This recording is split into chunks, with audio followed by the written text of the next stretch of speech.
Bueno amigos, ahora les voy a hablar un poco sobre el tema las fuentes de alimentación utilizadas en los sistemas informáticos. ¿Qué es lo que vamos a ver en esta presentación? Pues como primer tema veremos un poco las características, los tipos que es la AT y la ATX, la diferencia entre AT versus ATX, los conectores, el consumo de componentes, la refrigeración y unos posibles errores que se pueden dar. En primer punto tenemos lo que son las características. Tenemos en primer lugar lo que son los voltajes suministrados. Más 5 voltajes un poco utilizada, pero el actualmente más utilizado por la CPU es el de más 12 voltajes. Dentro de las tecnologías electrónicas aplicadas tenemos las conmutadas, que son de menor tamaño, mayor versatilidad en transformación de voltajes, mayor eficiencia, filtrado de ruido eléctrico, y las lineales, menor complejidad, inmune a las interferencias, emiten un zumbido débil y generan más calor. Dentro de las potencias suministradas por parte de la AT y la ATX son la menor consumo de 200 a 300 y el mayor consumo son de 300 a 1000. Dentro de las frecuencias soportadas dice que una sola frecuencia puede ser de 50 o 60 Hz, pero si ya es una bifrecuencia de 50 y 60 Hz, incluye conmutación mediante interruptor y conmutación automática.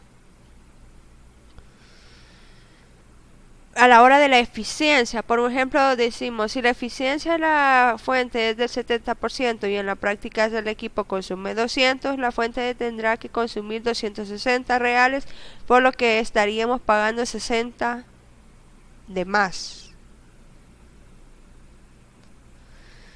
Bueno, y ahora vamos con lo que son los tipos AT y ATX. Vamos a iniciar con lo que es el AT. Vamos a hablar un poco sobre la que fue la fuente de alimentación AT. Dice que fue creada en 1984 por IBM como estándar para el IBM AT. Incluía un interruptor externo problemático por el que circulaba gran cantidad de voltaje. Dentro de los conectores a la placa base poco diferenciables, solucionado mediante 4 pines centrales negros y reemplazada con la salida de la ATX. En esta imagen puedes ver lo que es un modelo AT. Entre sus principales características están las especificaciones de la fuente, el ventilador, conector de corrientes, selector de voltaje, alimentación. Cada una de sus partes la pueden observar ahí y que está compuesta por cuál es el nombre que recibe cada una de ellas. Ahora vamos a hablar de la ATX. Dice que fue creada por Intel en 1995, actualmente en V2.2. No necesitaba interruptor, siempre hay energía circulando, standby para encendido mediante SW. En lugar de 2 conectores utilizados, solo uno de 24 pines con líneas de 12. A partir del 2000 incluyen conectores directos a la tarjeta gráfica de 6 u 8 pines.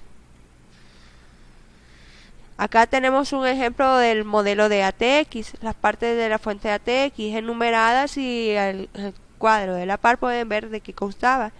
Estaba el ventilador que expulsa el aire caliente del interior de la fuente y del gabinete para mantener frescos los circuitos. En la parte número 2, que es el interruptor de seguridad, permite encender la fuente de manera mecánica. El numeral 3, conector de alimentación, recibe el cable de corriente desde el enchufe doméstico. Número 4, el selector de voltaje permite seleccionar el voltaje americano de 127 o el europeo de 240. La parte 5, conector SATA utilizado para alimentar los discos duros y las unidades ópticas tipo SATA. El numeral 6, conector de 4 terminales que es utilizado para alimentar de manera directa el microprocesador. En la número 7, conector 7 ATX alimenta electricidad a la tarjeta principal. En el numeral 8, conector de 4 terminales ID utilizado para alimentar los discos duros y las unidades ópticas. Y como último, numeral 9, tenemos el conector de 4T, terminales FD, que alimentan las disqueteras. Ese es el modelo de una fuente de alimentación ATX. A continuación podemos todas las revisiones de estándar ATX.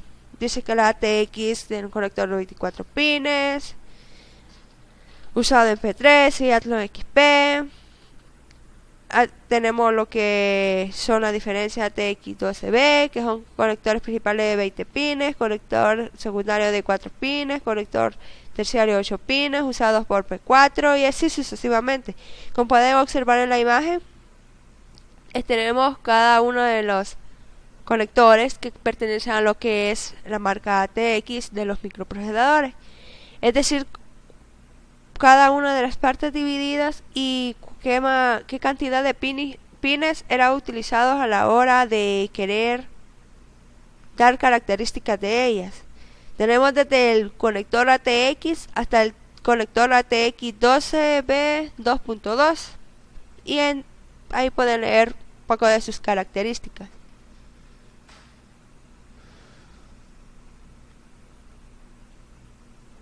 Vamos a ver las tres diferencias entre AT versus ATX.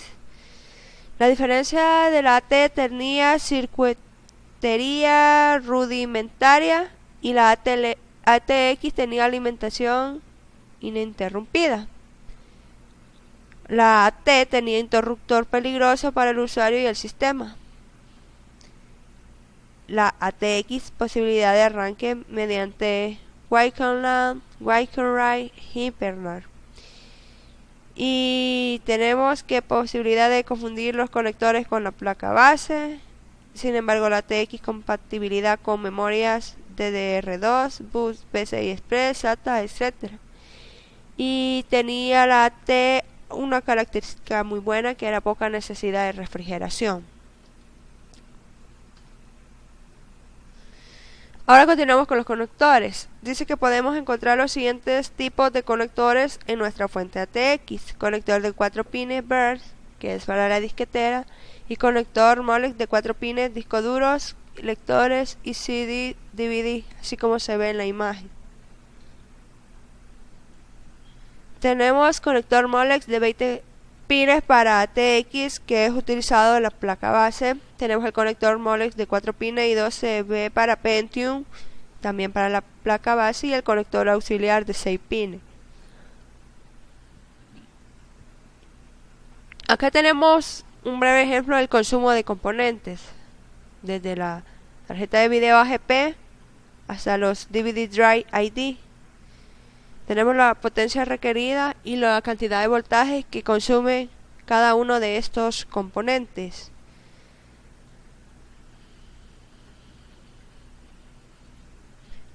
Y como pueden observar, la tarjeta de video AGP es una de las potencias que más se proporciona de consumo, al igual que los CD-ROM Drive y el DVD Drive ID.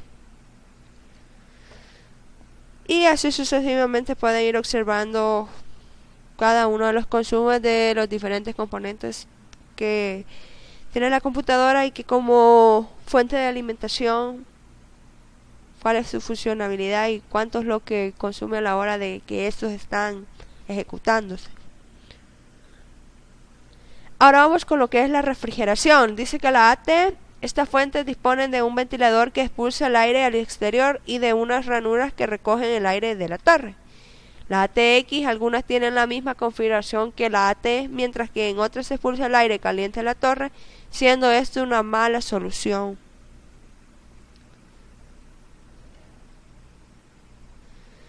Dentro de los posibles errores que podemos encontrar en estas fuentes, dice que puede ser que el sistema esté completamente parado.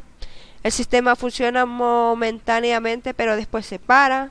El sistema falla después de estar un tiempo funcionando. El sistema se bloquea o reinicia por sí solo. El ordenador se enciende, la pantalla permanece negra y no se activa. El ventilador de la fuente de alimentación y el disco duro comienzan a girar.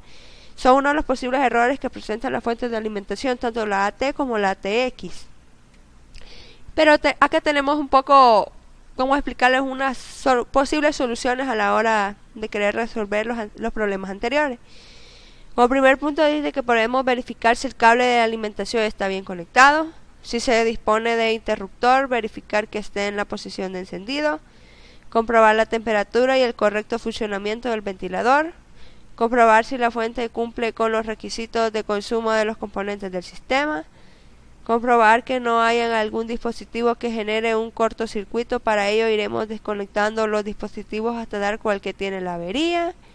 Y por último examinar el voltaje de la línea, que debe medir aproximadamente 220 voltios. Bueno, esto fue un poco de los tipos de fuentes de poder. Gracias por su atención prestada. Cuídense y que Dios